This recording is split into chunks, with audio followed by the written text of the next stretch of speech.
एक बात कही जाती है ना कि राइट अप्रोच, सही तरीके से किसी के पास पहुंचना, यह बहुत इंपॉर्टेंट होता है किसी काम की सिद्धि के लिए, किसी कार्य की सिद्धि के लिए। आपकी अप्रोच अगर गलत ढंग से हुई, गलत तरीके से हुई, गलत हुई, तो सामने वाला या तो आपको रिस्पॉन्स ठीक नहीं कर पाएगा, या वो आपकी बातों को गलत तरीके से समझ के आपका गलत यूज करेगा।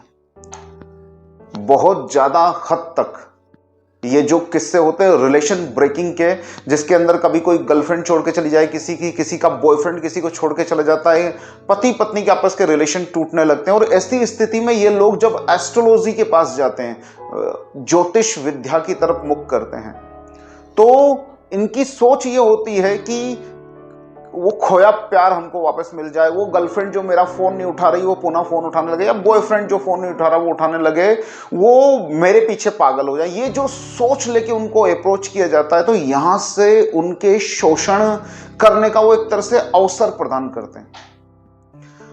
एस्ट्रोलॉजी आपकी इस काम में मदद नहीं कर सकती है कि आपको आपका खोया प्यार पुनः मिल जाए। हाँ, रिलेशन, चाहे वो गर्लफ्रेंड बॉयफ्रेंड के हो, चाहे पति पत्नी को, एनी टाइप ऑफ रिलेशन, सारे रिलेशन के अंदर एक साझा मतलब होता है, प्रेम भी होता है। तो इस पर्टिकुलर पॉइंट पे एस्ट्रोलॉजी असर कर सकती है, ना कि उस पॉइंट पे कि मुझे खोया प्यार वापस मिल जाए। हाँ, कुछ विद्वान है जो तंत्र मंत्र करते हैं कि नहीं को कुछ तरह की सिद्धियां प्राप्त है, मैं उनके ऊपर कोई आक्षेप नहीं लगा रहा हूं, बात सिर्फ एस्ट्रोलॉजिकल फैक्ट की कर रहा हूं। तो ये जो किस्से हैं जिनके अंदर आपके रिलेशन ब्रेक होते हैं, इस समय आपको अप्रोच क्या रखनी है? आपको अप्रोच यह रखनी है कि ऐसा क्या है कि मेरे जीवन में यह तनाव आया।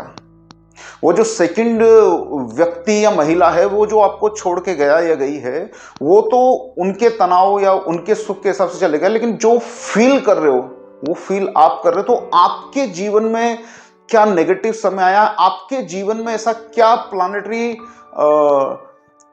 बदलाव हुए हैं जिनके कारण आप इस समय एट ए टाइम तनाव में हो, चाहे वो तनाव किसी रिलेशन ब्रेकिंग का हो या किसी अन्य चीज का हो, आप सिर्फ तनाव का महसूस कर रहे हैं।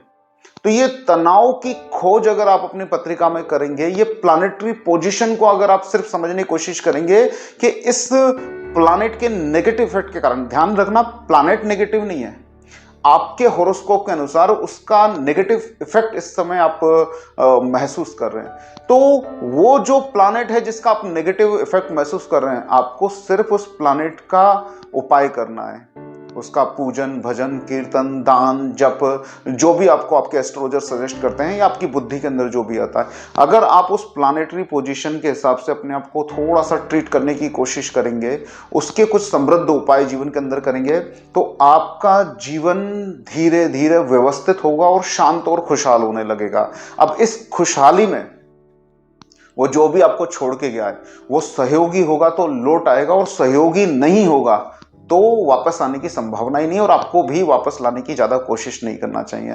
तो एस्ट्रोलॉजी को राइट अप्रोच से आपको अपनाना चाहिए, नहीं तो आप कहते फिरेंगे एस्ट्रोलॉजी फ्रॉड है या एस्ट्रोलॉजर फ्रॉड है। सबसे पहले अप्रोच राइट कीजिए। सबसे पहले ये जो मनोकामना वाला सिस्टम है ना कि मैं ऐसा चाहता हूं, उसको थोड़ा सा कमजोर कीजिए। उसके अंदर, उस मनोकामना सिद्धि के अंदर आपको बहुत धीरे धीरे कदम आगे बढ़ाने पड़ेंगे, आपको बहुत सारी प्रोसेस फॉलो करनी पड़ेगी। हर चीज का एक सिस्टम होता है, ग्रह शांति है, देव आराधना है, आपके स्वयं के तपश्चर्या है, संयम पूर्ण जीवन है, बहुत सारी चीजें उस लक्ष्य के अंदर शामिल हो सकती है जिसको आप प्राप्त करना चाहते हैं। सीधे सीधे सीधे आप ये बोल दें मैं ये चाहता हूं ऐसा मेरे लिए कर दो, तो आप बिल्कुल एक बटर बाइट हैं, एक सिंपल व्यक्ति हैं जिसका शोषण हो सकता है। आप इससे खुद को बचाइए। वो लोग जो किसी अन्य विद्या के माध्यम से करते हैं, मेरा उनके ऊपर कोई आक्षेप नहीं है, वो कर सकते होंगे, वो करते रहें। आप एस्ट्रोलॉजर के पास या एस्ट्रोलॉजी के पास जाके जो अप्रोच बनाते हैं उसे सीधी साफ सटीक रखिए कि मेरे जीवन में सुधार आए, उसके लिए मैं क्या करूं। नमस्कार, जय श्री कृष्णा।